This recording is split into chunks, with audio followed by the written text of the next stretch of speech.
Hello, I'm going to help you do a sourdough bread today. The first step that you need to do is grab yourself a medium bowl. Stainless steel could work. Inside of it, I already measured about 500 grams of flour. If you prefer, you can do 250 of all-purpose and 250 whole wheat flour. It's really up to you, and you can add seeds or whatever you'd like to add to it for extra flavor. And I'm going to add the liquid part. In this jug, I measure about 175 grams of beer and 200 grams of room temperature water. I like to add beer to it because it will help with the rise and give it a little bit of a sour taste to it. And it helps yeast active even more than it was. I will add to the flour. And with a spoon, just mix it all up until it forms up a big and homogeneous dough.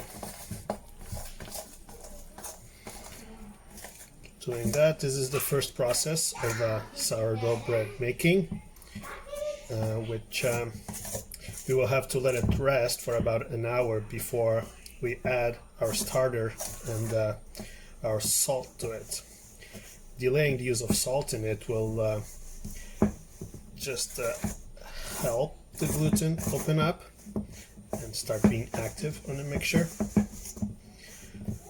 which will help your bread to rise and be beautiful and healthy. So once you get that all mixed up, try to get all the corners of the bowl, all the flour, try to squish it down a little bit, make sure that everything is mixed up like that, and put it all in the middle. See, like that. That's what you're looking for your autolyse for about an hour. This process should start being made about 2 hours after feeding your starter.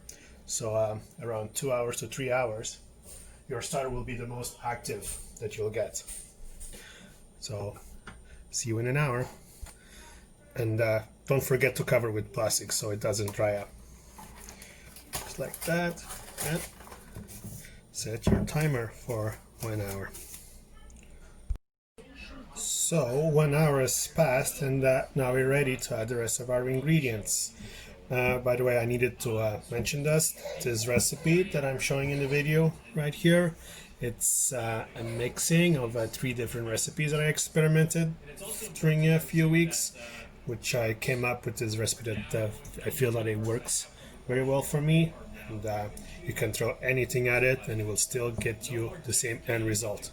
So right now I will add the starter. I have 100 grams of starter here, which is fully active, smelling so nice. I started my my levain about a month and a half ago, and it's still going pretty strong. Here you can see it. I keep it on a mason jar. You can see. If you are not baking daily with it, I would recommend keeping it in the fridge and feeding it once a week, more or less, about the same amounts of that you would be feeding it daily. But if you're baking daily, then keep it out of the fridge and feed it daily. If it gets too hot, feed it twice a day, once in the morning, once in the afternoon, and you should be good to go. I will be adding about 12 grams of salt to it.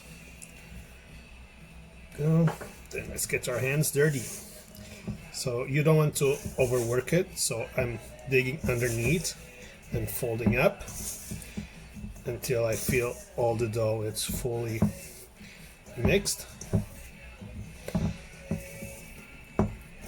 You just lift and fold, lift and fold, lift and fold, lift and fold.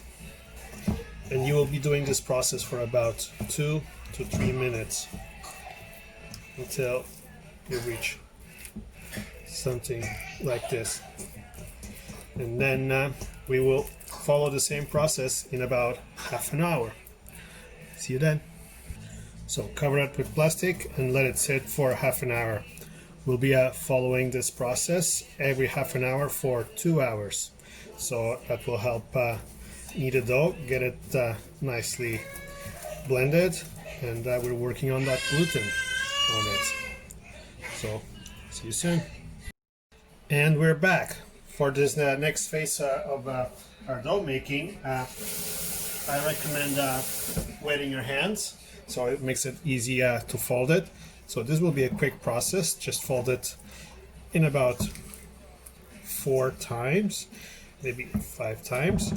Lift it up and form a little ball in your hands as quick as you can and put it back on the bowl.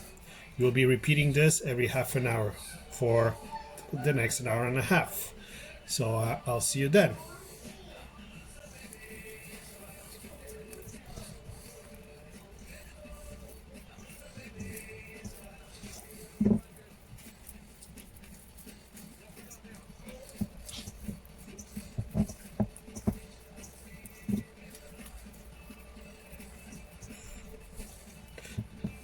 Don't forget to cover with plastic every time you finish folding it in between half an hours, and then let it sit for about 3 hours in your counter before you put it on the fridge overnight.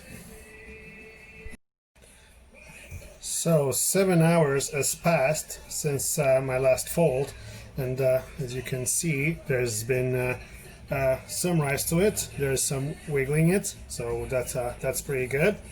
On the countertop, we're just going to put some flour at the bottom so it doesn't get too sticky, and we're going to transfer it to the countertop without touching it very much, so it doesn't lose all that rise that it got over just a few hours. So get it on there.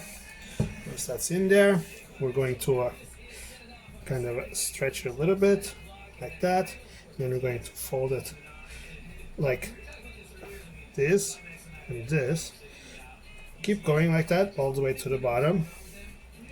So we work some air into it, and then we fold it like this, and then we fold it like this. Flip it, and we'll do the same. Through here, pull it, fold. Fold. It's a little bit sticky. That's how it should be. Flip it, and then work it. Let it fall and fold. Lift, lift. Keep it doing like that until you form a nice little ball like that. See it? Dust the countertop again a little bit and put it on the countertop. So now we're going to let this sit for about another hour to an hour and a half with some flour at the bottom, flour at the top. See how it jiggles? That's what you're looking for after the 7 hours or overnight in the fridge. So if you're leaving it overnight, your dough will be cold and will take much longer to sit on the counter than just leaving it for 7 hours. So plan accordingly. This is a lengthy process that take about 13 hours if you're doing it straight, non-stop, or make it sure that you get it done so it goes into the fridge around 9 o'clock at night, so it can come out like 7 in the morning and be ready to go in the oven by 9 in the morning. Okay, so we'll see you in about an hour. And we're back after an hour and a half of resting in the counter. You can see that it's nice and soft. We're going to grab a leaf parchment paper, and we're going to transfer our dough into it.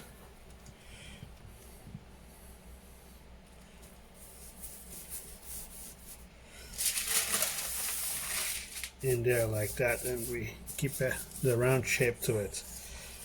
If you like it at this time, we could scorch some cuts to help the baking process. So you can do one in the middle, just as you would like to do it. If you want to be artistic, you can be artistic, but I prefer to just keep it like this. We put a little bit more of flour around it so it doesn't burn in the bottom. We can always brush it off after it's baked, and we let it sit a little for about half an hour until the oven preheats, which will be a temperature of 500 degrees. And I'll be using a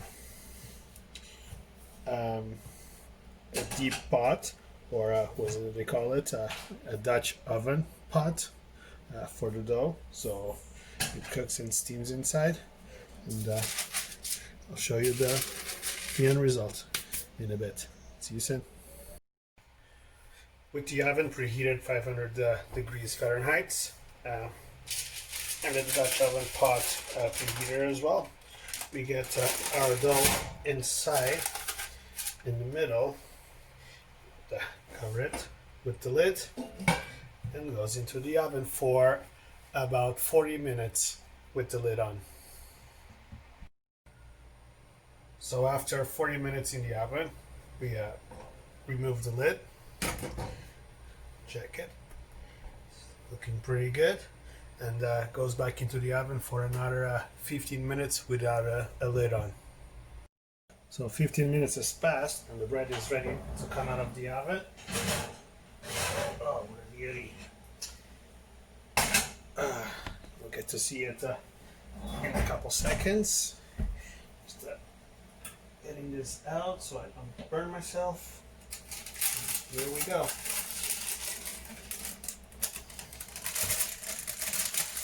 And there you go. That's my sourdough bread. I hope you enjoyed this video, and hope you can make a delicious one like me.